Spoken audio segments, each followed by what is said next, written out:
Hi there, Sam from Woodbine Marine. Today I'm sitting on the Kingfisher 670 Powercat, and today we're out on the beautiful Hauraki harbour on a beautiful day. And whilst I've done some videos on the 620, there's a few circulating on the internet, I haven't actually been on the 670 properly, and I would like to kind of show you the differences and the actual true volume of this boat. So starting from the front of the cat at the casting platform, just looking, we've got the drum winch fitted, and you'll notice there's a good casting platform, decent high bow rails, and once again, good for casting, good for even sunbathing, plenty of room to walk around. Board to the screen, dual window wipers, and obviously one thing to point out, the visibility on this boat is absolutely stunning. You actually have almost 360 degree views right round. Sliding windows, both port and starboard, bit of fresh air, and actually great area on your dash just for putting phones, wallets, anything that you know you're going to move around. You've got a nice lip there that actually can stay there, it's not going to move, and it's actually sitting on some U-deck too. Moving back to the dash, now first thing you'll see is there's actually a decent layout here, plenty of room.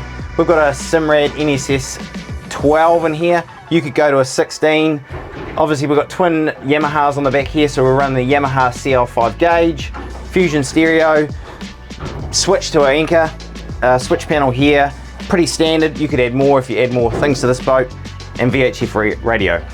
Hydraulic steering, so the steering's nice and light. So seating configuration, both are back-to-back seats. On the starboard side is actually a king and queen module, a little bit of storage in here.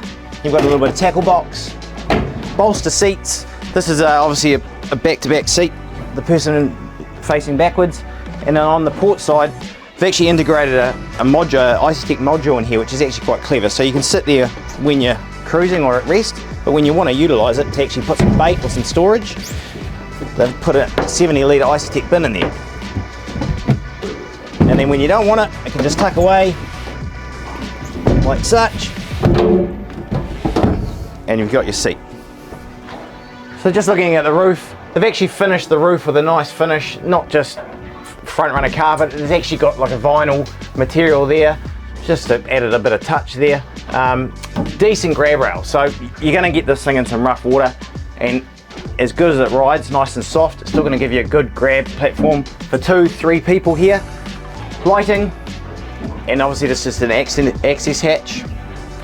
And the other thing is plenty of rod holders. So 5 rod holders, and we've got 2 deck lamps there just to light up the back when you're fishing at night or filleting some fish. Now looking in the cabin, now whilst it looks like there's not a lot of space in there, and the advantage is you get so much cockpit space, it's actually quite deceiving. If I lie in there, whilst I could go long ways, and we have the fold down berths here, so you can get 2 comfortably there. The other good thing is, and I'm certainly not 6 foot by any means, but the other thing I can do is lie sideways. So you and your partner or your friend could easily go side to side. So quite deceiving space. So just looking at the gunnels, so one thing you'll see in the video is me actually walking around. So other than this boat being super stable, because it's got 2 hulls in the water essentially, you've actually got a good platform to walk around. Kingfisher's done a great job to kind of integrate this U-deck around there. Cup holder, pretty important, but also handy for for sinkers and tackle. 2 rod holders, and then the other thing is just a decent storage on the gunnels down there. You've got 2 shelves. I think it's a little tight for a 6 foot rod, but you'll be able to, if you can break them apart, there's still plenty of room there. We've also added a deck wash, just a salt water wash, good for cleaning the bait when it's a hot sunny day, so make your job easier at the end of the day. Now the back of the boat, now this is where great use of space. Plenty of space at the back for 2 or 3 or 4 people fishing, but you actually get, and I'll show you in a minute, the actual boarding entry of the boat. But battery hatch here, we're going to have 3 batteries in this, 2 starts and 1 house. So good space for a battery, actually 2 on that side. Moving to the center, just your live well tank, decent space, pair of jandals there. Bait board, the good thing about this is you can add 2. So we can add 1 either side, and then another hatch on the starboard side for another battery. Moving to the back, now this is the bit that I really like.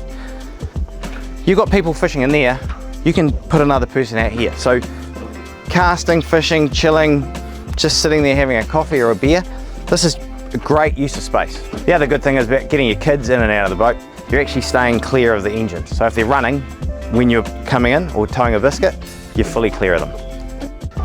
Now on this package we've packaged twin 130s. That's at the higher end. You can actually easily put 115s on this boat, but plenty of grunt, amazing fuel efficiency, 23 knots at 28 litres an hour combined. So that's pretty good. You can work out your fuel distance on a good trip. Obviously that might change a little bit when it's loaded up, but plenty of juice.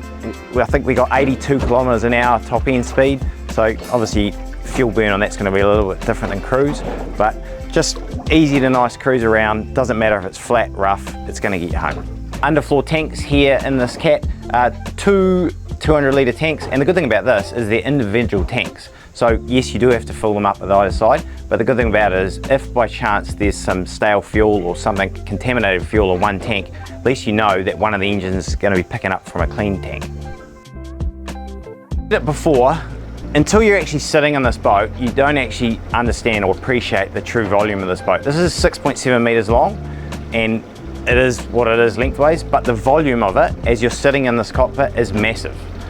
Compared to a normal monohull might even sit inside this thing. So you need to get on this boat to actually test and feel how big this thing is.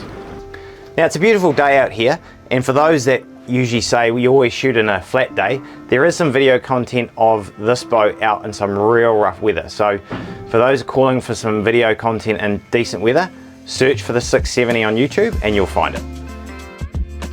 If you're interested in purchasing a Kingfisher, reach out to kingfisherboats.co.nz.